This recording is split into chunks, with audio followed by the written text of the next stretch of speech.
有请主持人赵川。欢迎电视机前的观众朋友走进天津卫视的大型情感节目《爱情保卫战》，来看一看今天在我们的节目当中请到了哪几位情感导师。他们是著名作家陆琪陆老师，欢迎；情感导师、节目主持人严品宏老师，欢迎；情感导师、节目主持人周群老师，欢迎；情感导师曲悦老师，欢迎。了解一下今天第一对寻求帮助的嘉宾朋友，他们遭遇了怎样的情感困惑？请看。我只想多照顾一下女儿，尽量满足女儿的要求，让她高兴。对女儿他有求必应，对我也一点点不在乎。我觉得他的心里根本没有我。我觉得他就是想太多了，我只想把女儿这边照顾好。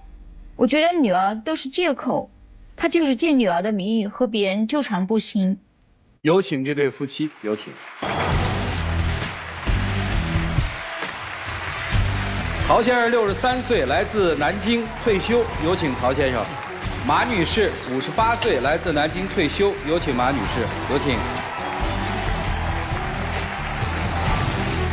欢迎两位啊！女儿奴是吧？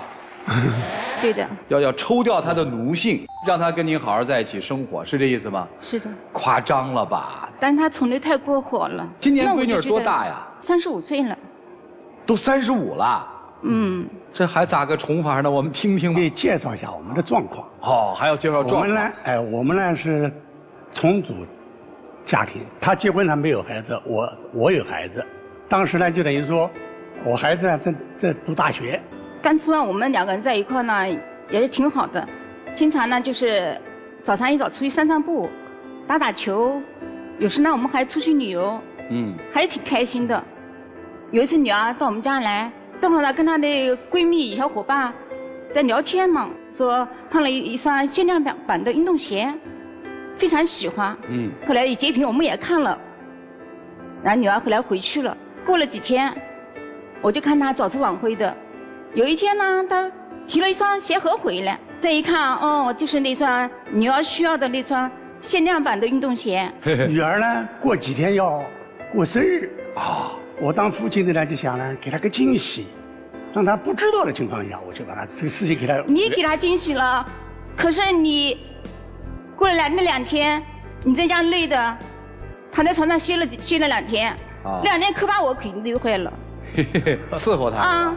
我又是买菜又是做饭，其实呢一宠女儿，我倒是没有意见，就是你的考虑，你能不能就是量力而行？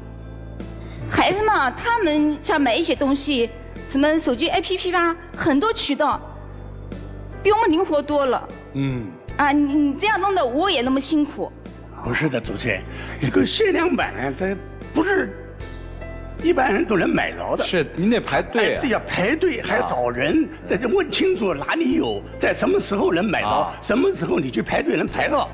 理解，哎呀。所以女儿的事情吧，她是有求必应。听懂了，但是有一个细节我捕捉到了啊。现在看来就是，平常在日常生活里面，大哥对您还是挺关照的，是吧？家务活都是2个人共同干的，他也不是个甩手大爷和甩手掌柜，是吧？对的。听明白了，就心里全是闺女吗？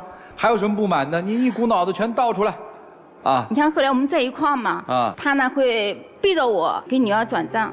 其实接济女儿呢，我是从来没有拒绝过。但是因为我们是再婚家庭，他是我跟他女儿之间一个桥梁。那么你就不能在无形中制造一种矛盾、容易误解的事情。你逼着我给你女儿转账，那么孩子会怎么想呢？孩子心想，阿姨肯定不知道这件事情，既然你背着阿姨嘛，那阿姨肯定要知道这些，阿姨肯定会有想法啊。其实我从来没有反对过。哎，你们俩婚后这钱伙在一起了吗？各拿各的，各花各的。各拿各，各花各，现在还这样呢？对。哦哟，房子住的谁的房子啊？房子嘛是我们后来共同买的。房本上写的谁的名字啊？咱再现实一点。我们2人的名字。啊，你们2人的名字。哎，对。后来嘛，孩子结婚了嘛，有个小外孙女呢。那就是带外孙女嘛。按我想嘛，应该是2家相互的轮着来吧。他倒是一手揽了。那你考虑过我的想法了吗？年龄大了，快70岁了，带的比较吃劲，身体也不好啊，所以说我就把他揽过来，知道吧？但是我也承认这一点也有小私心，毕竟是女儿的女儿，对吧？啊，女儿。那你宠女儿嘛，我是不反对，但你要考虑到我的感受吧。你看那时候在一起的时候，你看我过生日，他总是想不起来。每次我都是给你那都是我提醒你呀。有一次过生日，他说：“那这样吧，你去让你妈妈陪你去吧，我这边带孩子嘛，忙不过来，孩子需要我照顾嘛，我也不放心。”带外孙是吧？带外孙女儿。那我在你心里面的分量在哪里呢？你看他在女儿家嘛，那时候我有一次呢发烧了，然后我就给他打电话，他说：“那你去到药房去买点药吧，我这边脱不开身，女儿晚上回来还要吃饭，我还要做饭呢。”那我没办法，后来我就自己到药房去买点药，确实是退烧了，但是第二天吧又发烧了，我实在熬不住，当时夜里面2点多钟吧给他打电话了。我当时听电话里面他的声音不对了，我赶快就打车回来了。到医院医生检测转为肺炎了。住院了嘛？在医院住了1个星期。他后来又到女儿家去了嘛。你住院有医生、有护士、有护工，都带你安排好了。但是我需要你在身边嘛。这个时候你说我都生病了，你还不陪我？还去在女儿家去。不是您那外孙女儿当时多大呀？2岁不到。那你应该照顾老伴儿啊。我给你再解释一下，为什么呢？女婿呢，他是搞销售的，星期1出去，星期5才能回来。我女儿呢，她呢是搞建筑设计的，事情也挺多，也经常出差，所以说我就回来了。我说你那边嘛，你宠女儿嘛，也考虑到我这是生病嘛，我生病肯定需要你的照顾嘛。我们这个年龄，你说干嘛要再婚呢？你看在女儿家以后，我呢习惯就是清淡口味像以前在家的时候，她都会问我，今天要吃什么呀？买什么菜啊？她都会问问我。好了，到女儿家以后。饭菜重口味的，女儿他们喜欢吃辣的，我辣的一点都不能吃。他一做菜，除了米饭不是辣的，做的汤不是辣的，全是辣的。这个您给解释解释，这是为什么？我呢是想什么意思呢？在他们家嘛，就以他们为主，我呢也能吃，反正我淡的也能吃，咸的也能吃。我这个媳妇呢，她就等于说认为好像我偏着他们了，没照顾她。那你可不是偏着了吗？人家要吃淡的，您都是辣菜呀。你好歹炒一个土豆丝啊，炒个青菜也可以嘛，我也没那么挑剔啊。孩子嘛，后来就大了嘛，5岁嘛，可以上幼儿园了嘛。他也是好心嘛，就说，这样吧，现在小区办了一个就是培训班，话剧培训，丰富我们的话剧培训，话剧培训，丰富我们的生活嘛，是吧？这不挺好吗？对呀，我想其实也挺不错的，是不是啊？后来有一段时间以后。培训老师说要一个节目，这样大家能配合的那个。他但是呢，在我们这个培训班里面呢，就是挺不错的。老师就给他以男主角吧，就说要不这样吧，由你去选择一个女主角，跟你一块儿。然后他跟您选。按我想了，那肯定是选我嘛。那肯定啊。因为当时我在培训班也挺好的，优秀吧，也算可以吧。您就不优秀，他也应该选您啊。那是我也这么想啊。那肯定。但是他选了其他奶奶了。然后这以后呢，经常有一些什么短剧啊什么，他都跟人家奶奶一块儿。你说在小区那些爷爷奶奶这怎么看啦？我好尴尬，这个事。这就您就觉得尴尬呀？是不是很难看了这个事？这是不仅仅是尴尬呀。对呀。这是大问题啊！怎么回事？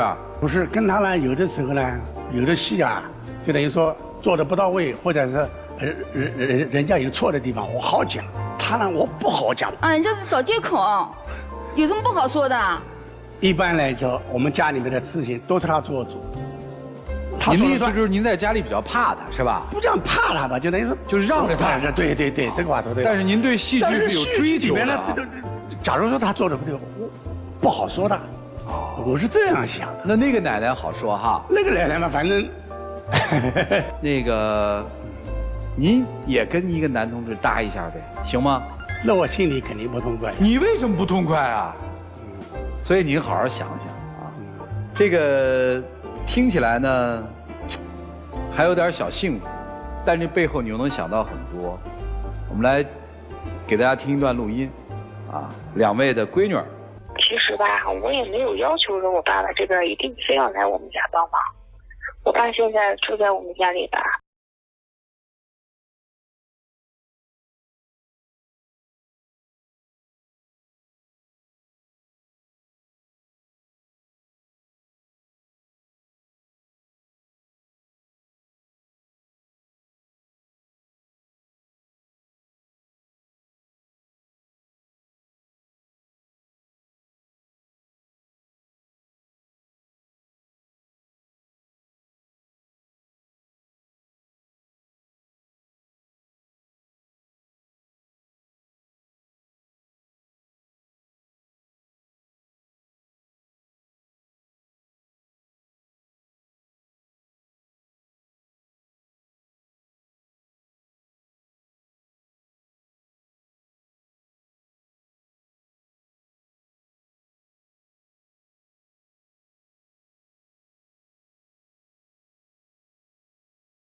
说一起进入丘比特问卷。父亲其实听到了以后，应该内心是五味杂陈哈。但是我想你应该也都明白了，其实过度介入别人的家庭，哪怕是自己的女儿、亲人、孩子，包括父母，其实我觉得都是不应该的。为什么你要在这个年龄再找一个身边的伴侣？其实你就是要跟他过你们的生活，而不是只追随着女儿的脚步，在他们的生活中生活。所以我想，你既然选择了你现在的爱人，你更重要的生活重心就是应该在这儿，在你们的家庭当中，只能在闲暇之余去帮助女儿搭把手。而且我还在想一件事儿，就是那边还有爷爷奶奶呢，他们会不会也有自己的想法？还没有听到爷爷奶奶的说法呢。如果再放一段录音，我估计您迅速的就跟老伴儿拉着手就回到自己家了，是吧？都不用我们多说什么。其实这是几个家庭，不是按照我们的想象。哎呀，我把女儿抚育成人了，她这么辛苦，我一定要帮她，我一定要减轻她的负担。你出于这种想法，就能够让你们所有的生活一片平静，一片和谐，没有这么简单的。所以我在想，你真的听了女儿的话，才让你醍醐灌顶。爱人说再多，我们说再多，可能都不如女儿这几句话顶用。所以这也是爱人伤心的一个地方。他为什么在这个年龄在寻找一个伴侣，就是他希望能够在一起好好的在一个屋檐下过日子，而不是说我要和别人的生活掺杂在一起。其实我觉得他做的已经很好了，尤其我听到您还跟其他老太太眉来眼去，完了之后选择的时候还不选他，哎呀，我这心我老气愤了。我跟你说，这绝对不应该。我告诉你，在这种情况下，他的选择比你多。你看他这个气质往这一站，而且人没后顾之忧，人家不用带自己的外孙女儿，自己的照顾自己的孩子，人家现在可轻松了。要想玩，他可劲儿的玩，没有任何想法，没有任何拖后腿的，是吧？我觉得他应该是有资格来做这事儿的，但是人家没有。您老人家三思后行，得珍惜啊！谢谢啊，谢谢周平老师。来，曲总，我想先问一个问题啊，大姐，为什么当听到女儿的录音之后，您会哭泣？我觉得女儿她还是很懂事的，从这点讲我还是很欣慰的。在我的感觉啊，当我听到女儿的声音之后，我突然理解了您的处境。她的心里，说句残酷点的话，一直您的位置就很小。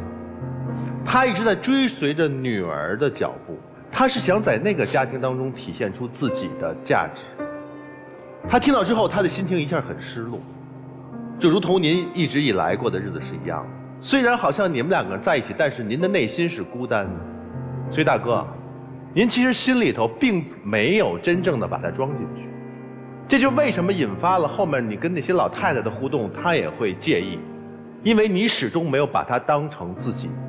我希望你来融入我们，你来就是我就多做点饭一起吃。您这么一心的去付出，其实是体现是说你真正对他们的爱，但是您对于他来说很残酷，您不愿意更多的付出，你们之间根本就没有过多的情感上的交流，您的心都在女儿身上，甚至于再推进一步，您的心还在过去的您的世界里，您没有真正的走出来。真正走出来是说我要追求我自己的幸福生活，而不是一定要让我在另外一个家庭里面去体现出我的位置、我的价值。您真应该把眼光多留意在我们这位大姐身上，您二人的生活才真正您需要去追寻的，您真正的路是要跟这位大姐一起走的，明白吗？我是挺能体会到你们父女的感情的，因为女儿的话里其实真的是深深的对父亲的爱，但是深深的也有压力。可能这个父亲听到女儿这样的话会有失落，失落的原因是你觉得你是全心全意爱他的，但事情的真相其实叔叔您爱得挺自私的，您只想到了你的需求，你心中认为的爱应该是什么样。当然你是不遗余力的在付出，但方向不一定是对的。就刚才女儿打电话的时候，其实我有点难过，因为我爸爸也很爱我。我刚生小孩的时候在国外，我爸爸当时是一个癌症康复的患者，他工作还很忙，但他每个月都要从中国飞到悉尼去陪我照顾孩子，因为当时我孩子爸爸在国内，他每个月都要飞，很辛苦。但是当我回到北京，我们小家庭团圆以后，我爸爸再也没有来过一次。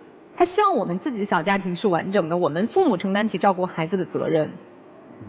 所以我认为，就那个爱是最完美的、最无私的。所以您的爱还差了一些火候。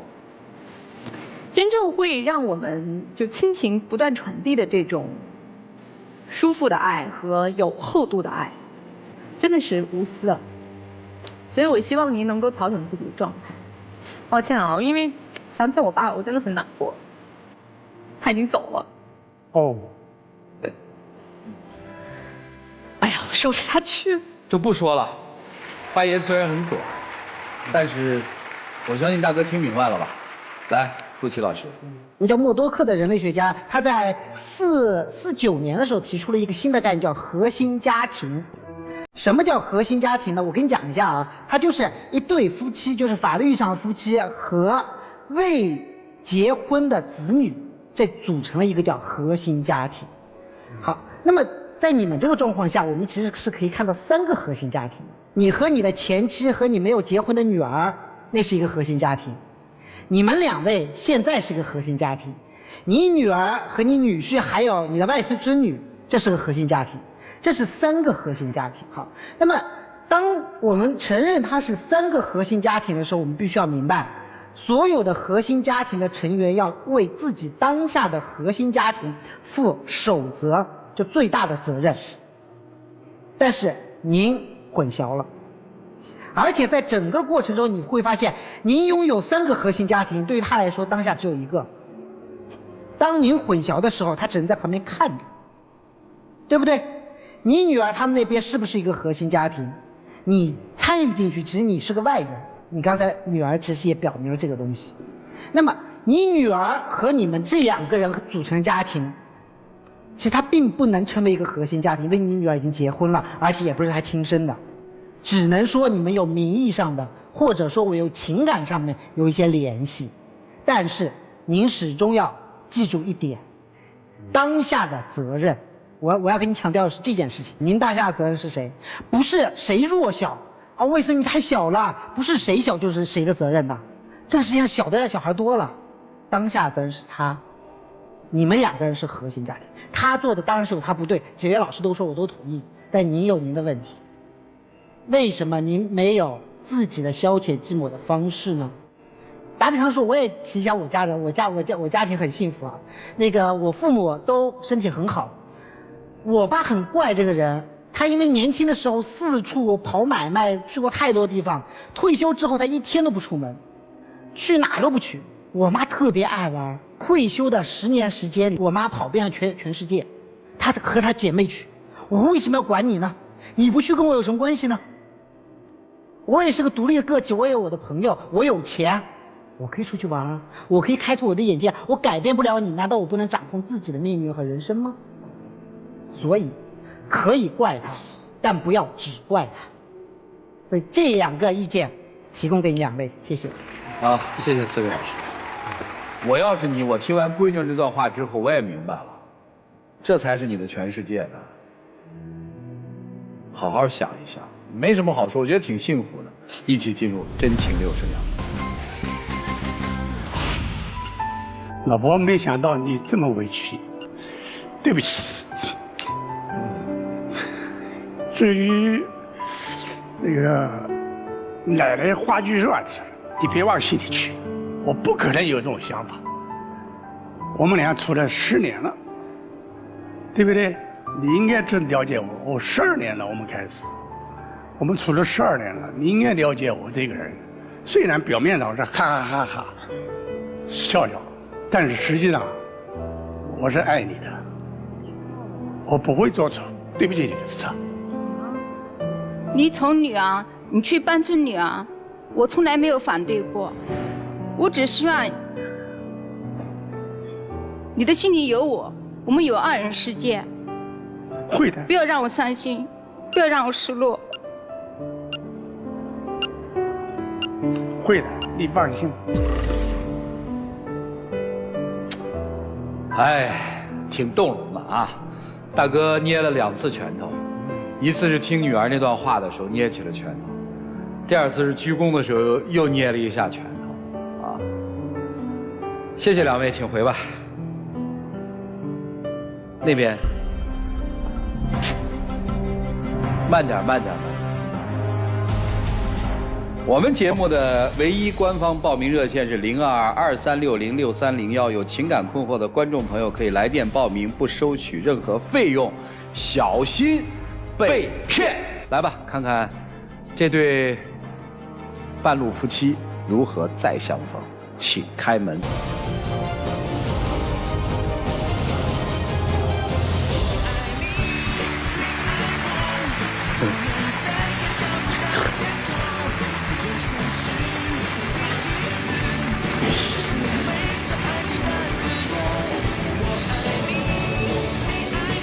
来，属于这对夫妻的浪漫。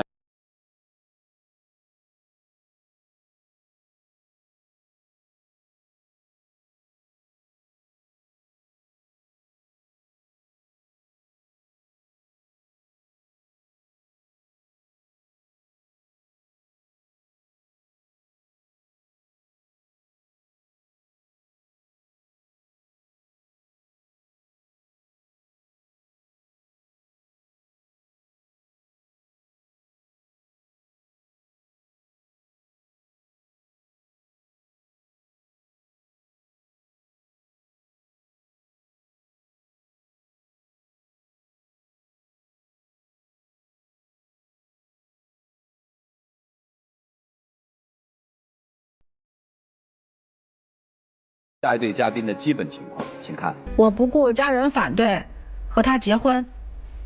可是婚后婆婆对我百般刁难，她也不帮我说话。我妈年纪大了，在很多事上都很固执，我想她忍一忍就过去了。她这个人特别自私，什么都只想自己，根本不管我和孩子。我也有很多事儿要忙，所以很多事上就疏忽了，她就不能理解我。有请这对夫妻，有请。王先生40岁，来自河北务农；王女士39岁，来自河北无业。欢迎2位啊！今儿谁要来的呀？今天是我要来的。来干嘛呀？因为我觉得我们这日子现在是过不下去了。我们2个是介绍认识的，刚开始认识的时候，我们2个背景不一样，他是农村的，但我是市里面的。我们家里人是不同意我们交往的，但是他做的事情非常让我感动。就是我在烟台上班那时候，但是他就是为了我，然后就来烟台这边找工作。而且他对我那时候特别好，给我买一些好吃的，然后我们有时间的时候就会去公园爬爬山，看看日出、夕阳啊。在海边散散步，那时候都是一些特别浪漫的事情。我现在回想起来，我觉得挺幸福的。我想我这么着嫁。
这个她是我婆婆。我怎么觉得今天应该带婆婆来？这跟杏儿没什么关系。婆婆知道了啊。婆婆知道了，天天去那捣乱去。怎么捣乱？她去买东西，带着孩子去，孩子见着妈妈就妈妈长妈妈短的。你说我是看着孩子，我还是工作？就有一次就特别过分，她去买东西，买了东西之后，她把它打开吃了哈，尝了，她说不好吃，要退。他觉得我在那儿工作了啊，你在这儿工作呢，你就给我退了吧。那不是我家开的超市，我说的不算，我上面也有经理，他就不听，他就非得让我退了。我跟他好好说，他也不行。后面排队结账人也挺多，哎，他就在这儿吵。后来经理就来了，我这工作就黄了。那没什么呀，再找一个。回他怎么跟我说的？哎，人家不要你了，你就还是继续干地里活去吧。你就都对吗？我怎么了？那2015年那一年，您做微商。让人骗了1万多块钱，说起这事儿我就来气。我做微商，起初我的动机是好的，我是为了赚点钱给家贴补。那时候不是我看孩子一段时间，然后孩子就，上学了嘛，我都有一点空余的时间出来了。那你不让我出去工作，我在网上找个兼职。你兼职也没事，你不是那微商那他不是不靠谱吗？那人他骗了我呀，货没发过来。他把我给拉黑了，我也找不着这个人了，我也慌了，1万多块钱，不是个小数，我也挺害怕。那时候，我就为这事我哭好几天。我也认错了，我也道歉了，我说是我的不对，不依不饶。那你想怎么着？那大不了我以后赚钱我还给你还不行吗？我生气在你当时你不跟我说一声。那我跟你说了，那你能同意吗？都不让我出去工作。反正这事儿发生以后，我婆婆也天天絮叨我，因为这事儿在我理亏。她开始的时候，我跟我婆婆有矛盾，她是过来帮我说话的。我被骗了之后，转折180度大转弯。比方说那个我婆婆做饭，她盐吧放得多，她喜欢吃咸的。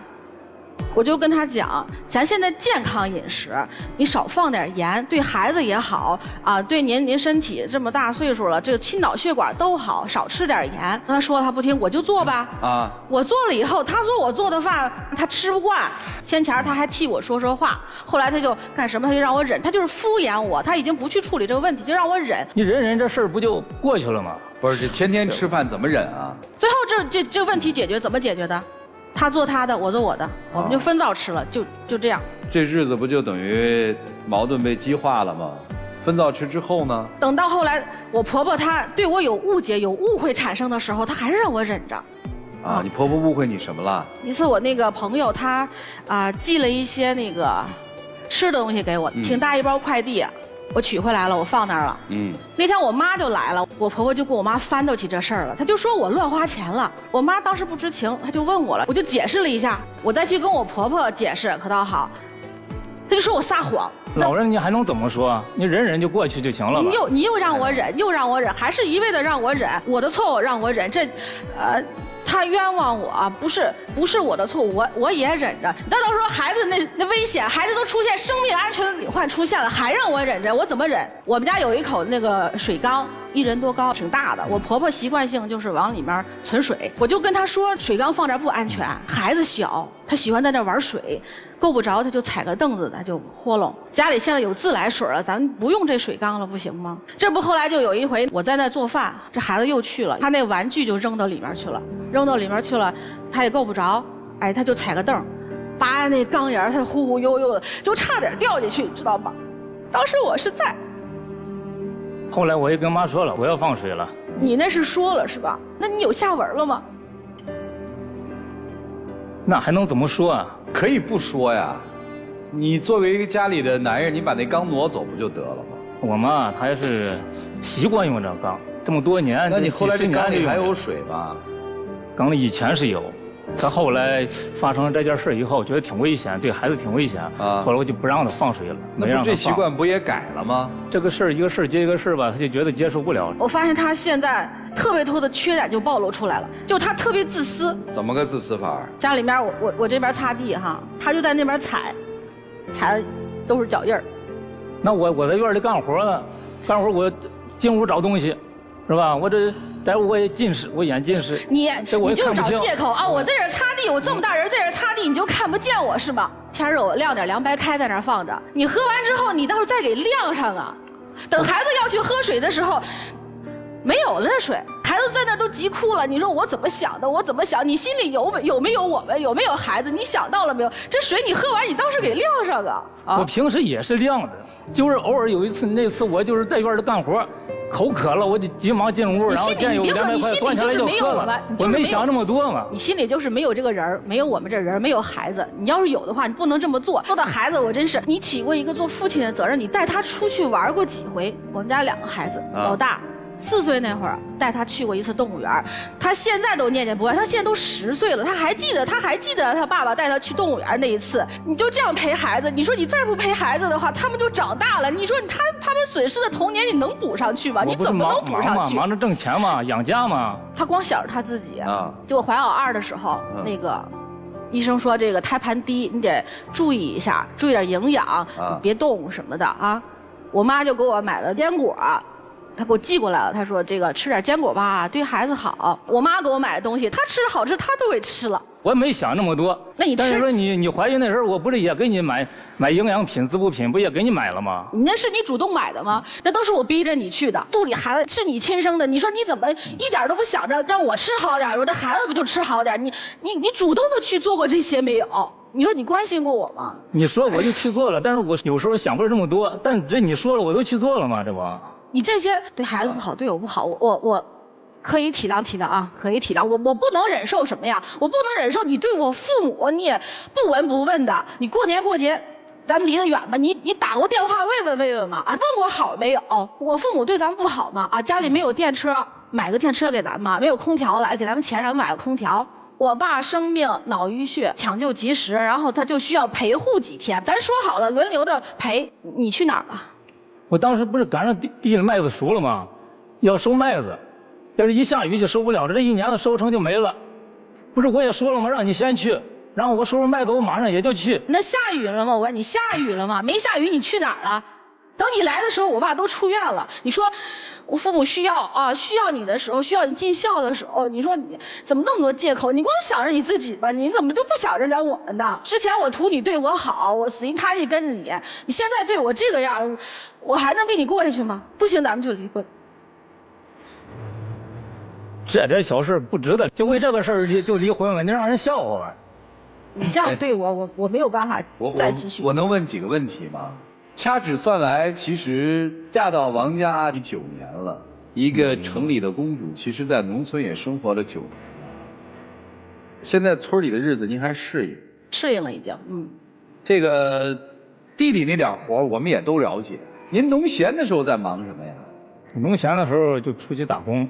啊，那你总体评价一下，你先生这人是那种偷奸耍滑、好吃懒做、不为家里努力的男人呢，还是说其实他一直在努力？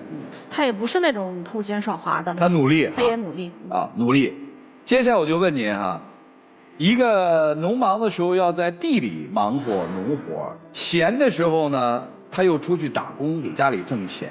那您觉得，您站在这儿说你错过了孩子的这个时光那个时光，您是怎么想的呢？为什么你没有带着孩子跟他一起出去务工呢？所以我也不愿带，因为带他们也不方便干活，孩子也上学嘛，对吧？你们这不都协调得很好吗？平时生活他老是闹，这闹老是踢，不行就离婚啊！我听明白。现在跟婆婆关系怎么样啊？现在也不行，还是那样。所以你心里面其实更多的是委屈，对吧？嫁错人了是吧？我是有点后悔啊，有点后悔，特别后悔的，不是有点后悔。我能怎么办？我现在都两个孩子了，我也不，我不想让他们所以担心。我一直有一个问题我没想清楚啊，心里满肚子的委屈，满肚子的怨言，但是这9年你也没有做出自己的行动去让生活改变呀。我在这个我看到的一个就是我苦啊，我被他们一家人欺负了，婆婆对我不好，老公骗我，对吧？老公自私，我是俩孩子妈，我一点办法都没有。你告诉我，你主动寻求过改变吗？不是，因为我2个孩子，我孩子在家，你不帮我带着孩子看着，对我没法出去啊。对呀，生完之后就婆婆都那样了，您还生老2啊？那不就趁着老大大了以后，带着孩子一起到城里去务工吗？我不能光想着我自己。你还想着谁呀？生老2的原因是这样，因为一个孩子太少，太孤单了，所以啊，我生老2，我让他。您所以说呀，所以这就是我看到的呀。我在您所有的讲述里，我没有听到您任何真情，我看不到9年的带烟火的日子，我听到的完全就是一个女性对自己曾经生活的一些，用你的话说叫悲惨遭遇。您可以掉眼泪，只能说明我没懂，但是我相信我们的老师们是懂的。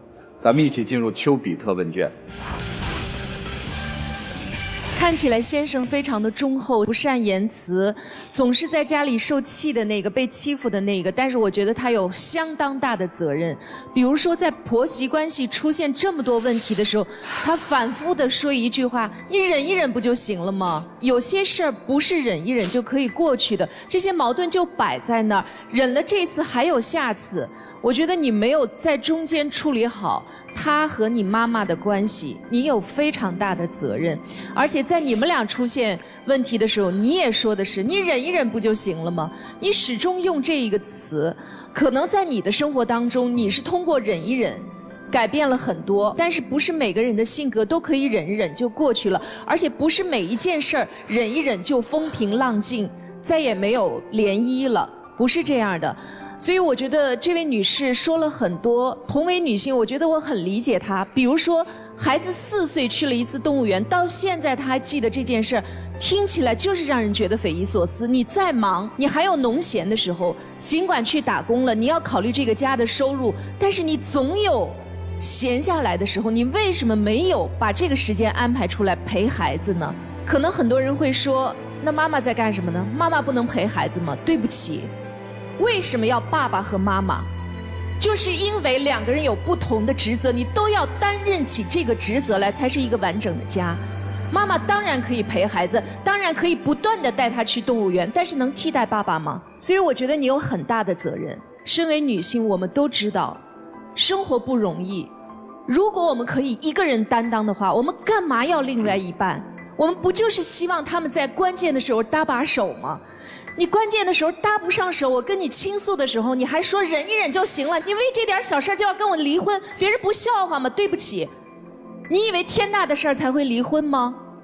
都是小事儿，聚少成多，到最后一下崩塌了。所以先生，不要做出一副无辜的样子。如果你们2个关系最后崩塌了，你一定是占很大责任的那个人，多主动一点去化解你的妈妈和媳妇儿之间的这种困扰，同时多陪陪孩子，多安抚一下媳妇儿。谢谢。兄弟，我问你一句话，忍是不是你的一个处事？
好吗？为什么婚姻过成这个样子？不是他，也不是你一个人变成这样的，你们俩完全不像两口子。什么叫家庭？家庭是一家人在一起贴心才谓之为家。如果我们家庭元素有了，有爸有妈有俩孩子，但是所有人的心都没在一起，那还叫家吗？女士所有的抱怨我听起来都是生活常态。我儿子从小到大真的是哪里哪里都磕过，哪里哪里都摔过，他甚至脑袋上磕了一下，缝了50针。那是我不上心吗？不是，我们家有鱼缸，很大的鱼缸。你如果不说，我都没有意识到那个鱼缸当年可能我儿子也会掉进去。你把所有生活中的琐事都拿出来抱怨，说是因为这个男人不爱我了。与其这样，不如去反思一下，我们对这段婚姻到底有多失望，或者我对我自己的选择有多么的不敢去承担自己选择的后果。女士啊，真的，如果你感知和你的行动是一致的话，你完全可以过一个很好的生活。一个憨厚的农村人，给你一份完全的尊重。你想工作就工作，他是支持的，不管婆婆怎么说。你想做微商就做，亏了他嘴上唠叨唠叨也就这样了。你想在家带孩子不上班，他又打工又农忙，全力支持，可以过得好啊。为什么不能过得好呢？可是你们过成什么样子了？你抱怨的所有事都是我们千千万万家庭都在经历的事儿，但是过得好的人没有人抱怨。谁家没有点婆媳的矛盾啊？谁家婆婆不会对儿媳妇有点指指点点呀？如果你真的不能接受当初的选择，不能接受自己的命运，走啊，回城里呀，给你的孩子受好的教育，天天带去动物园、逛商场、游乐园，有的是好地儿啊。你既然选择了农村这样一片天地，为什么不认命？不认命就回去，你不能一直在这儿纠结吧？咱40了。先生，其实你跟他状态一样，你对待这段婚姻现在也是麻木不仁的状态。你们俩都躺在婚姻这个现实上，一点不往前努力，那你们婚姻的核心在哪里？那就散了算了嘛。你一个儿子，他一个儿子，你在村里过，他在城里过，不就行了吗？既然不愿意，拜托你们认清现实，就是这样的组合。你多一点努力，多一点上心，不可以吗？所以既然我们选择了这样的人生，请你们看清现实，多拿出一点勇气。2个孩子了，再这样耗下去，你们的孩子将来还有什么幸福感可言？生活不是忍忍就过去的，生活是动动才能过去的，往前动动，走走，好不好？好，谢谢。多年媳妇儿熬成婆，你没觉得你在慢慢变成你婆婆吗？你知道吗？你将来面对你的儿媳妇的时候，可能你比你婆婆还要苛刻，因为你变成了她，你还比她更委屈，你超过了她。然后呢，你的儿媳妇继续熬吗？熬的变成了你吗？所以你唯一的错是什么？唯一的错，你爱上了一个幻想里面的人，根本就不了解他嘛。所以你们现在的一个故事是一个什么故事？是一个飞鸟爱上鱼的故事。你是一只飞鸟爱上了鱼，我们不能说飞鸟高级还是鱼高级，都一样，只是飞鸟你要么学会游泳，你要么就不要爱它。你现在的问题就在于，第一你没有学会游泳，第二你没有办法离开它。3个关键词，第一个关键词叫什么？叫软弱。你明明是有机会改变的，但是你没有去改变它，你很软弱。第2个关键词叫拧巴。你明明是可以接受生活的，但你不接受生活。我不认为你不接受生活是不对的，但是你拧巴。第3个叫抱怨。我们可以又软弱又拧巴，但是我们可以不抱怨，但是你又偏偏喜欢抱怨。拧巴、软弱、抱怨这3个东西加在了一起，到最后导致了所有人都很痛苦。因为你的软弱，所以整个家庭生活没有办法改变，或者你自己的人生没有办法改变。因为你的拧巴，所以所有人的眼睛里面都有一颗沙子。因为你的抱怨，所有人的情绪都不好，连孩子的情绪也都不好。说到底，你今天站在台上不就是你后悔了，但你不知道怎么办。第一个，男人指望不了，离婚你就说说而已，你能离得了吗？你离不了婚。现在让你去打工你也打不了了。现在你那个什么那个时候的一个大专毕业没用了，出去也干不了活了，怎么办？没办法了，对不对？我最后给你一个方法，你现在要建立一个很强的目标，为这个目标去奋斗。建立一个什么样的很强的目标？让你的2个孩子脱离出这个生活系统，让你2个孩子的未来的儿媳妇儿不要再变得像你一样了，让你的家庭的下一代可以脱离出这个让你又软弱又拧巴又抱怨的生活系统。如果你能够建立这样的一个强的目标的话，并且为之努力的话，你现在的所有的后悔、所有的抱怨、所有的软弱都可以消解掉了，你所有的情绪都可以化解在这一件事情当中。谢谢。我特别同意陆琪老师。其实如果你不喜欢现在这个现状，你无力改变，不能让孩子再这样。认命和不向生活低头其实是同一件事情，就是接受生活的给予。我们的人生就是单程的，这一步走出去了，下一步在哪儿不知道。回头看的时候能后悔，你还能回去吗？永远回不去了。那你只能设定一个目标，坚强地往前走。能不能达到不知道，你不走永远到不了，你走了也许摔了个稀里哗啦的。下面你好好想想，你们应该怎么办吧？一起进入真情60秒。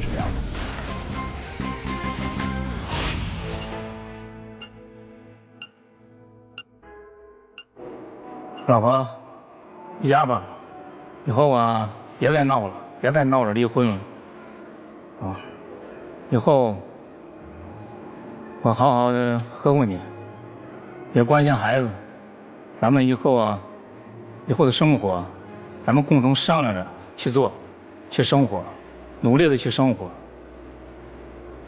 咱们有孩子，有希望，咱们还有未来。我也不是非想离婚，但是你能像你说的那样做吗？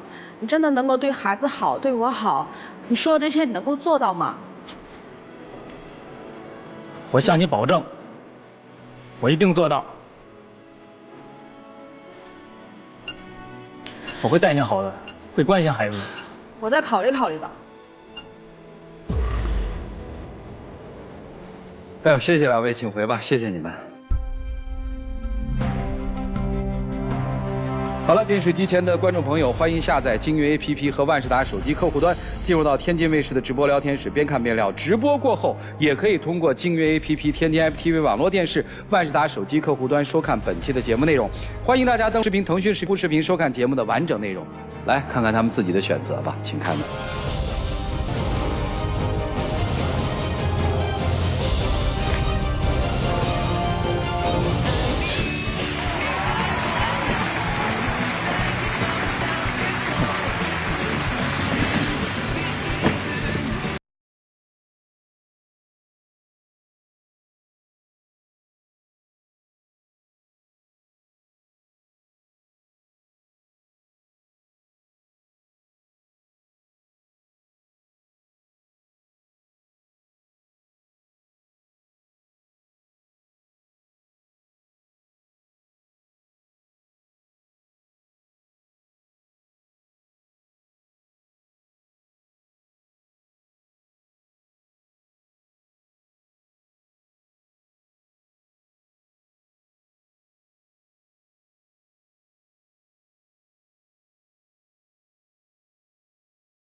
一年一年的失望。怀孕生儿子时呢，她都是借钱，她也干活，挣钱也不少挣，可是就是不知道她的钱弄哪里去了。生2个孩子都是我在娘家坐月子，2个孩子慢慢长大，在我妈家过了整整1年零3个月。她每天干活都是夜里2、3点钟来，我在家看孩子，2个孩子在我妈家长大，孩子他爷爷也说不要管。这样的生活，我到底该怎么继续下去呢？一个口口声声以工作为名，不顾家不回家的男人，而且呢，你还看不到他工作带来的果实，这样的丈夫可有可无吧？更要感谢电视机前观众朋友的陪伴和收看，我们下期节目再见，谢谢大家。